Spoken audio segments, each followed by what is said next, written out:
Sabe aquela pergunta que parece um nó na cabeça? Se Deus é todo-poderoso, por que o seu maior adversário, Satanás, ainda está por aí? É um paradoxo que mexe com a fé de muita gente. Hoje a gente vai abrir esse caso e investigar as pistas que as fontes oferecem para entender por que o mal foi derrotado, sim, mas não completamente destruído. A questão central é essa. A lógica parece simples, né? Houve uma rebelião no céu, ela foi totalmente esmagada e os rebeldes foram expulsos. Então, por que não acabar com o problema de uma vez por todas? Por que permitir que essa força do mal continuasse a existir? É exatamente essa pergunta que a gente vai tentar responder hoje. Bem, toda boa investigação tem que começar pela origem. A gente precisa entender quem era o acusado antes de se tornar o adversário. Qual foi o crime que deu início a tudo isso? Então vamos voltar lá para o comecinho. Olha só que interessante. Antes de ser o grande inimigo, ele era Lúcifer. O nome significa portador de luz. E as escrituras descrevem ele não como alguém que já foi criado mal, mas como uma das criações mais perfeitas e elevadas de Deus. Um querubim guardião, cheio de sabedoria, perfeito, o topo da hierarquia. E é exatamente aqui que a gente encontra a raiz do problema. A própria perfeição dele acabou se tornando a semente da sua queda. O orgulho, que nasceu da sua beleza, da sua sabedoria, esse orgulho começou a envenenar tudo. Foi como se a própria luz dele tivesse criado uma sombra.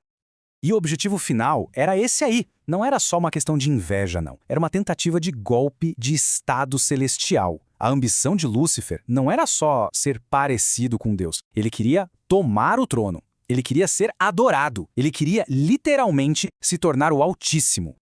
O resultado, claro, foi uma guerra. O céu virou um campo de batalha. Lúcifer, agora visto como um dragão, conseguiu convencer um terço dos anjos a se juntar a ele. Do outro lado, o arcanjo Miguel liderou as forças leais a Deus.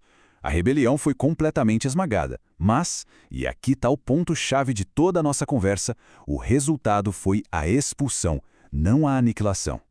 E aí, depois da queda, o nome muda. Lúcifer, o portador de luz, vira Satanás. E esse nome novo não é só uma etiqueta, é uma descrição da sua nova função, o adversário. E tem uma interpretação bem interessante que diz que o caído não fala só do evento da queda, mas de um estado constante, um mergulho que nunca para, cada vez mais fundo na escuridão. Ok, então o cenário está montado, a gente já sabe quem ele era e o que aconteceu. Agora vamos para a nossa primeira pista de verdade para entender por que ele não foi destruído. E essa pista está na essência, na própria natureza de Satanás. Primeiro ponto que é fundamental: anjos, tanto os bons quanto os caídos, são seres espirituais. Eles não têm um corpo físico como o nosso. Foram criados à imagem de Deus, que as Escrituras dizem que é espírito. E aqui está a primeira peça importante do nosso quebra-cabeça. Sendo espíritos, criados para serem eternos, eles simplesmente não podem morrer do jeito que a gente entende a morte. A ideia de aniquilação física não se aplica a eles.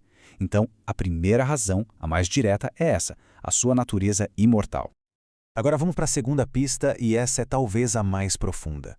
Ela não está na natureza de Satanás, mas na natureza do próprio Deus. Porque, segundo as fontes, tudo que Deus faz é um reflexo direto de quem Ele é.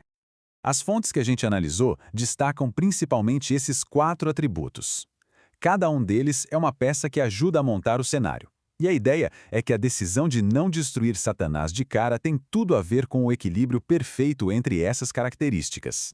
Começando pelo Todo-Poderoso. É muito importante a gente tirar da cabeça aquela imagem de filme, de uma luta de igual para igual entre o bem e o mal. Não foi nada disso. Para Deus, nunca houve a menor chance de Lúcifer vencer.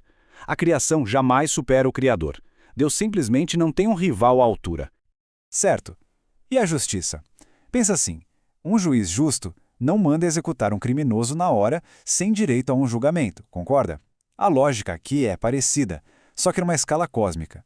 A teologia aponta para um juízo final, um momento em que toda a criação vai prestar contas. Destruir Satanás imediatamente seria como uma execução sem julgamento, o que iria contra o próprio princípio da justiça divina. E o fato de ser onisciente? Isso significa que Deus sabia de tudo, não só o que Lúcifer fez, mas por que ele fez, cada pensamento, cada motivação. E segundo as fontes, esse conhecimento total não leva à aprovação do erro, mas a uma espécie de compaixão, uma compreensão completa da tragédia que foi aquela escolha. Isso não anula a justiça, mas explica a paciência e o tempo dado ao processo. E isso tudo nos leva ao amor, que está totalmente ligado ao livre-arbítrio. A questão é que amor de verdade não pode ser forçado, tem que ser uma escolha. Deus deu a todos, anjos e humanos, a liberdade de escolher. Se a consequência de escolher se rebelar fosse a destruição imediata, bom, que escolha livre seria essa, de verdade? Agora a gente chega na pista final e olha, essa é a que mais dá um nó na cabeça, a mais paradoxal de todas. É a ideia de que Satanás, mesmo com toda a sua maldade, acaba sem querer tendo um papel no plano maior de Deus. Vamos ver como isso funcionaria na prática. Satanás tenta Jesus no deserto. Objetivo? Fazer Jesus pecar e provar que ele era falho. O resultado? Jesus resiste e prova que é perfeito. O único qualificado para o sacrifício. Anos depois, Satanás entra em Judas. Objetivo? Destruir Jesus. O resultado? A traição leva à crucificação, que é o evento central do plano da redenção. É como se cada movimento do adversário para sabotar o plano, na verdade, acabasse empurrando o plano para frente. Então, a grande virada de chave aqui é essa. Deus, na sua soberania, é capaz de usar até as piores intenções, as piores ações, para cumprir os seus propósitos bons. Satanás, na sua tentativa de minar o plano de Deus, acabou se tornando uma ferramenta involuntária para que ele se cumprisse. Então, vamos fechar o nosso caso. Por que Satanás ainda existe? A resposta não é uma coisa só, mas uma combinação de fatores. Primeiro, sua natureza imortal. Segundo, o próprio caráter de Deus, que exige um processo justo e respeita o livre-arbítrio. E, por fim, esse papel irônico e totalmente involuntário que ele acaba tendo no grande plano de redenção da humanidade.